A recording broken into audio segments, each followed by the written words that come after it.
my name's Tony Lambert, and I'm here to talk a little bit about the wild world of macOS installers. Um, I'm a senior malware analyst at Red Canary who has partnered up with Jam for security services. So, in this session, we're going to talk a little bit about different ways that software gets installed on macOS systems. We're going to talk about package-based installers, PKG files, DMG-based installers, and third-party developer libraries, such as what you might find with Python, Ruby, and Node.js libraries. So, to kind of start off, I wanted to discuss what an installer really is. Um, an installer is going to be anything that drops additional arbitrary executable code onto a computer system. Code doesn't just really spring up from nowhere. There's no such thing as immaculate compilation. It's just going to, there has to be something that deploys software to a system. And an installer in most environments is going to be what does this. So if we're working from like a Windows platform, a lot of people are more familiar with Windows, we're going to have installers like setup.exe or setup.msi that drop files onto disk. They're going to write registry entries for configurations, make network connections to download additional files. The same concepts apply to macOS systems. The artifacts are just a little bit different though. Um, on package-based installers, DMGs, you're still going to have files written to disk. You're still going to have settings written to disk.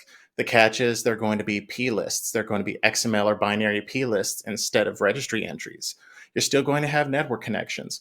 So for most intents and purposes, the concepts are really the same across the platforms. And in the middle of this, if you're joining us from the security mindset, if you're joining us from like the malware, the continuous monitoring mindset, you'll probably notice that the definition of an installer, files, registry, drops additional code. This is very, very similar to downloader type malware or loaders or droppers, whatever you want to call them. And installers are incredibly similar to malware.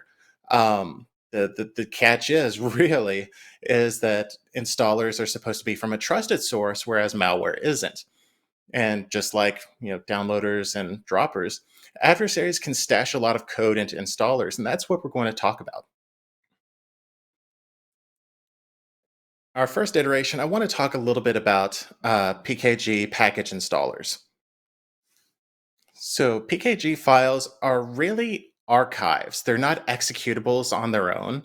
Um, they're XAR compressed archives. They have components inside them that are usually payloads and scripts. And the components are gzipped and they're compiled and they're also compressed in CPIO archives. So if you ever take these apart on a Linux system, you can actually use like gunzip and CPIO to take these apart during malware analysis. It doesn't have executable code inside unless you count like the scripting. Your process name is not going to be, the name of the package. The package is going to be manipulated by other processes. And inside of our package, we do have the capability to support scripting, which we're going to get into in just a little bit. And since packages are going to be manipulated by other processes, like they're not processes on their own, I want to talk a little bit about the processes that usually manipulate packages. So first off, we usually have an installer, lowercase I. This is going to be, if you're installing a package from a command line. This might be if you're deploying a package via Jamf for another tool.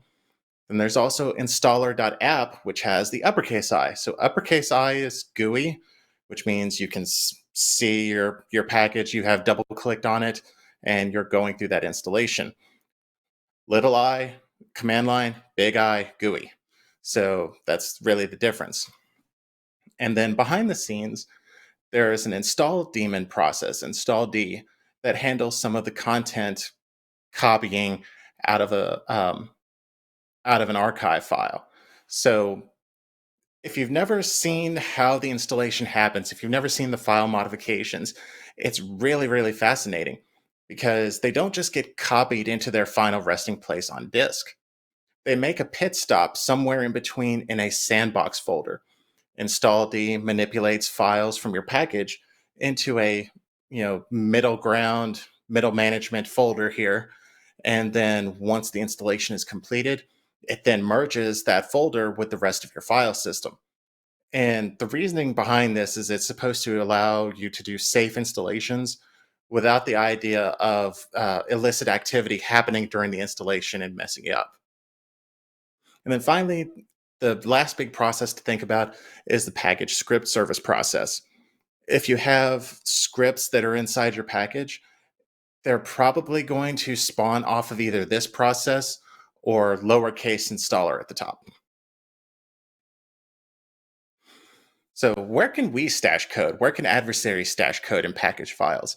So as we mentioned, package files can have scripts in them. They can also have executable content, but quite honestly, we don't see adversaries using that executable content as much. We see them using shell scripts or Python scripts or other things like that. So inside the package files, you can have typically pre-install or post-install scripts. Pre-install script, just like it sounds, happens at the beginning of the installation. Post-install happens afterwards. And both scripts must return a 0 for the installation to be a success, if they're present in a package at all. So it's something that was designed to really be shell scripts. And when you read a lot of the reference material, most people assume that they're shell scripts.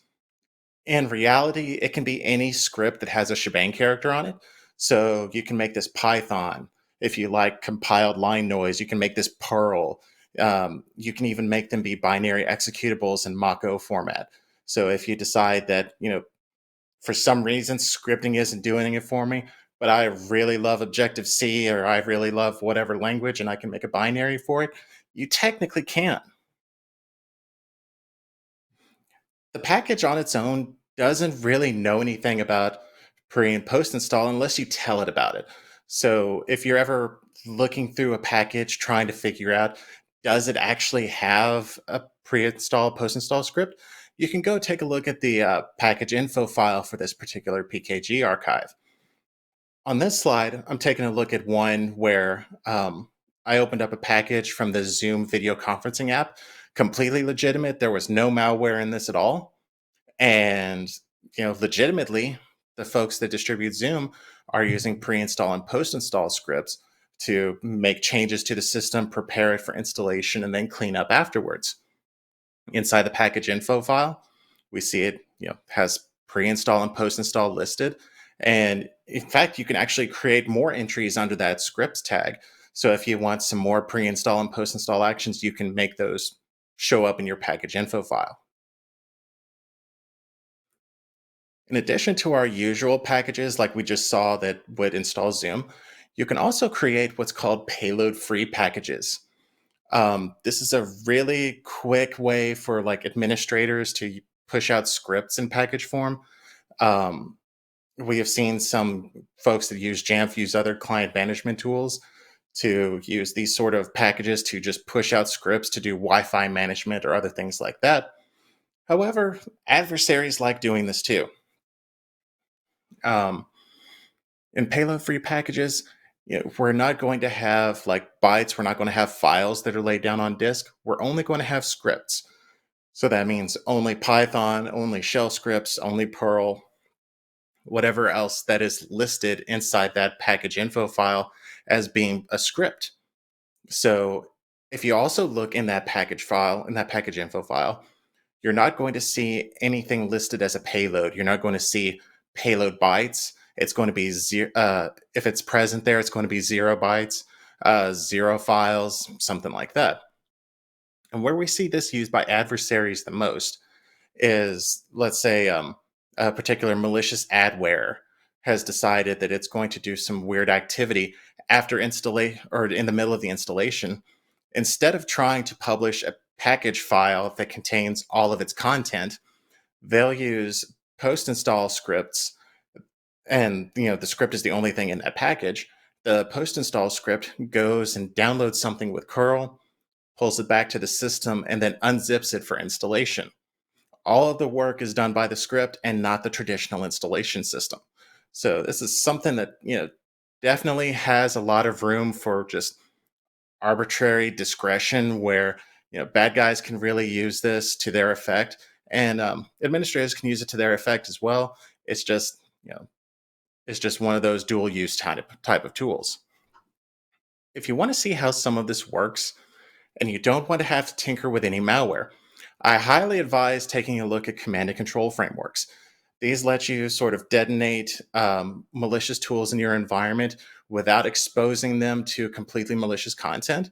And a good example of this would be Mythic or AppFell on macOS. In this example that I'm showing, this is a tool called Mystical that integrates with Mythic, and it contains a pretty simple, just pre-install, post-install script where it copies a file, copies a couple of files to disk, and that's the persistence, and that's how the Mythic agent gets installed. So it's something that is very, very easy that you can test out detection in your own environment. And before we get out of the packages and into DMGs, I really wanted to cover one last artifact, which was the distribution XML file. Um, Usually, distribution XML files, they're kind of what defines the installation process. If you have like specific pages in an installer that you want to show the user, if you have an end user license agreement, things like that. However, the XML file also supports script tags. If you know what you're doing, you can put JavaScript inside those scripts. Usually, it was kind of designed for system checks and preparation. I really want to make sure that I'm running my installer on macOS 10.15 and not 10.14. So let's use the JavaScript API for that. However, adversaries can use illicit commands to do their will with this JavaScript API as well. And a really awesome example of this, in the news earlier this year, Red Canary published some research about an activity cluster we called Silver Sparrow. The malware in this activity cluster used JavaScript in a distribution XML file. The system.run command that you see about a third of the way down, or two-thirds of the way down the slide. Yeah, if we look at our JavaScript API documentation, system.run was, designed by Apple to allow you to execute resources from a package. Well, if your adversary knows what they're doing, they can also call, whatever arbitrary commands from bash across the rest of the system. So the next one to kind of talk about would be DMG files or disk images. DMG based installers, if you're not familiar with them, they're really like VHD files on Windows, ISO files, things like that. They're designed to kind of be removable media with their own file system that exists as files on disk. So just like VHDs, just like ISOs, you're going to have to mount them to work with them. And once you get them mounted, the internal file structure looks fairly similar to this. On the left-hand side of the slide, we have the viscosity installer DMG that you just go to the regular viscosity site and download it. And the structure is pretty common across most DMGs. You're going to have some sort of symbolic link. You're going to have some sort of background image. So when you double click on your DMG, you see a Finder window pop up, and in the back of the Finder window, there's a background image. Usually, there's a way that you can click on an app bundle, drag it over, and then drop it on top of an applications folder. So those sorts of interactions are enabled by symbolic links inside the DMG. And then the DMG will also contain app bundles or scripts. So if you double click on, install.app inside your DMG, that's going to be an application bundle that you're launching. A lot of this is up to developer discretion. There is no standard that I know of that I can find that says, all right, all DMGs must be formed in this fashion for them to work. Because everybody can do theirs a little bit different, when you start downloading DMGs in the wild, you'll start seeing all sorts of weird design decisions. Um, in DMGs, application bundles and scripts are definitely king. If you can make it work on a hard drive, you can make it work in a DMG. So if you distribute malware in an application bundle, the same application bundle that works on your local macOS system, you can pack it up into a DMG and then send it to someone. It will most likely also work on their others. Um, Whenever you're starting to interact with DMGs on your system, you're probably going to see some HDI util commands. Just like with VHDs, if you want to manipulate them, you have to mount them. HDI attach commands usually happen roundabout when a DMG gets mounted. Um, like even if you double click on them, I believe they still get executed. And inside app bundles, when we start looking for malware, we see some telltale signs usually. Most of the time, if you double click an installer, double click a DMG, the DMG will get mounted under the root volume under volumes, the root folder under volumes. So if you're mounting a DMG manually, you may pick a different mount folder. By default, it's going to go under volumes, and most malware that we see comes out from under volumes. Uh, if you want to, you can pay specific attention to folders like installer.app being under volumes. You know, things that are going to tell you, hi, I'm an installer, or I'm a Flash player, or whatever else. I need you to double click on me, and I'm in your volumes folder. Those are going to be a little bit more suspect. And the last thing I really wanted to cover was, well, I say last thing, it's really three things in one. So we're getting triple the value. Um, Third party developer libraries. And the really big reason I wanted to talk about them is because it's extremely easy to use them to deploy arbitrary code. And in talking about this, like, uh, we're all familiar with trying to curl some sort of shell script and pipe it into Bash. And, for the longest time, I've always heard people say, friends don't let friends curl into Bash or pipe into Bash. And but the same people that say this are completely okay with doing pip install or bundle install or npm install for their third party libraries.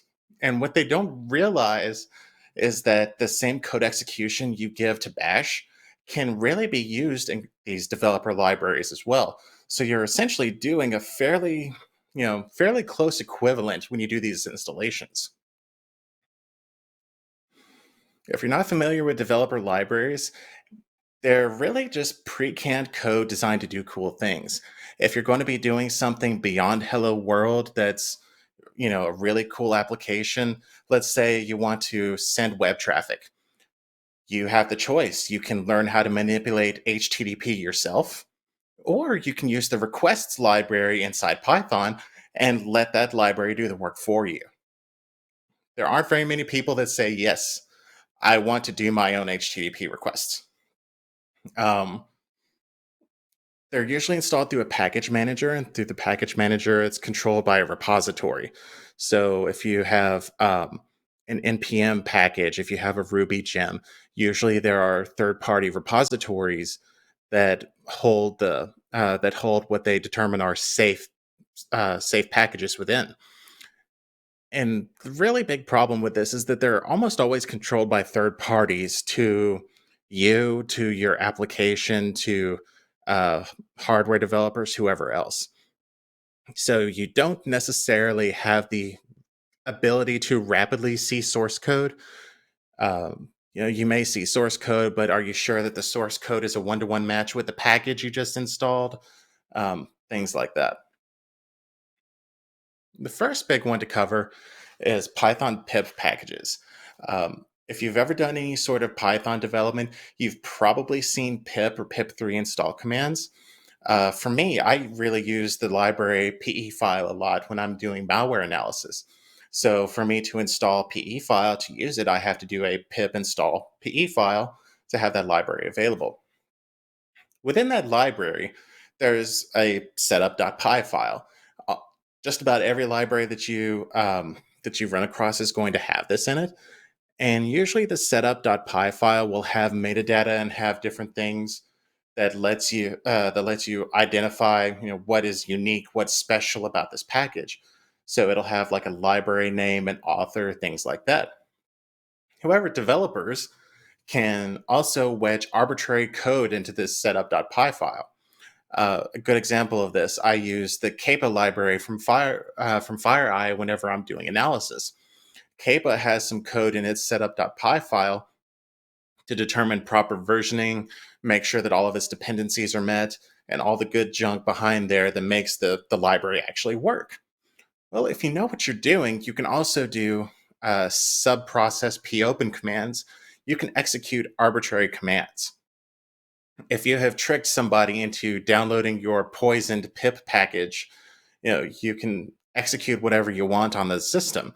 You can also write files on the system. Let's say, I am using a mythic agent or whatever else, and I really want to gain persistence on a macOS endpoint. I could use the open and write calls from uh, Python to write a launch agent to disk and be able to persist on a Mac system. It's something that a lot of folks don't really think about, and it's something that happens in the wild. So there's not as many, there are not as many cases of this on Mac OS. There are more cases over on the Windows side of life, but this can happen. Like this can and does happen. Like if you see packages, like pip Python packages that are typo squatted, like instead of requests, you type in sequests or something like that, where you misspell it just a little bit. There have been documented instances where people have had malicious packages out there waiting for somebody to mistype something and then execute malicious code. The next one really to discuss are Ruby gems. Ruby is really big among certain crowds for web development, for cross-platform application development. If you ever use Metasploit for pen testing, Ruby is really big in Metasploit. Um, and you can install gems, you can install dependencies using bundle install commands. Uh, And so when you create a gem in Ruby, there's usually this big like scaffold structure where there are a bunch of different files. There's a gem spec file, gem file, all sorts of different ones. And then on down further in the library, there's usually a version.rb file. By default on most Ruby gems, you're going to see some form of call to figure out what sort of version is running. And am I really, version 1.0, 1.5, whatever? If you know what you're doing, you can go to that version.rb file and you can put arbitrary code in, including, system calls. You can spawn child processes with system. You could even write persistence mechanisms just like you would with Python, except this time you would use file.open, puts, or write commands. The difference between puts and write, if I'm not mistaken, is just if you use write, it doesn't have a new line, and puts does have a new line. So you could just as easily write whatever you want to disk, just like you could with anything else. And the way that you would end up executing is, getting things off of bundle install commands. So Ruby would launch bundle, then execute whatever you've defined inside the package. And finally, the last one to talk about is Node.js and PM packages. This one kind of scared me a little bit because it was far simpler to create a malicious npm package than pretty much any of the others. Um, there was a little bit of structure, there was a little bit of um, tinkering to be done with the Python one. I had to hunt for the right file inside Ruby to sort of figure out how to make a poison gem. But npm packages were really easy. Npm packages are usually installed by the npm install command. Uh, I know, shocker, really big surprise there. And inside the npm package, you don't even have to have a fully fledged JavaScript library. You don't have to have a fully fledged Node.js application. All you really need to have inside a package is a package.json file. Inside that JSON file, you're going to have your typical metadata, such as, um, you know, author name, library name, website to go and ask questions if I get lost, things like that. You know, there's also an area of that package.json file that is named scripts. By default, when you create the package, There's a test area, a test script, but you can also add pre-install, install, post-install, all sorts of different script commands that happen at different points of an npm installation. So if I go and I do an npm install Lambert package, then whenever Lambert package gets installed, right immediately before the pre-install happens, during the install happens, and then afterwards post-install happens. Inside those different script areas, we can execute whatever we want. So they can be arbitrary shell commands, they could be shell scripts, and you can even put other Node.js scripts into there. So again, what are the weird behaviors we're going to take a look at? We're going to look for something that's similar to like a child process exec command that is coming out of Node.js. We're going to look for suspicious file modifications for persistence locations. So let's think, what are persistence locations that adversaries use? This is going to be launch agents, launch daemons if you have root access, and this is also going to be a shell profile. These locations are not commonly touched by developer library packages like this. There's no reason for them to be modified really commonly. So that's something where you can kind of dive in really quickly and say, aha, an adversary has done this.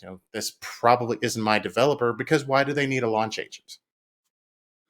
And again, npm, really easy to set this one up, but it's also really easy to kind of avoid some of the hassle. And the way that you can avoid some of the hassle, there is a dash dash no scripts or ignore scripts um, option that you can specify on the command line. And that lets you at least take a couple of extra steps to prevent yourself from executing arbitrary code. It's just one additional measure that you can take. It doesn't necessarily mean that you're 100% safe. It just means that adversary has one less opportunity to mess with you. And in some cases, your libraries may actually need those scripts. So it's all going to depend on which library that you're downloading. All right. So with that, that really closes out this presentation. I want to thank everybody for coming out and attending. I want to thank Jamf and being able to afford this opportunity for me to talk here. Thank you very much.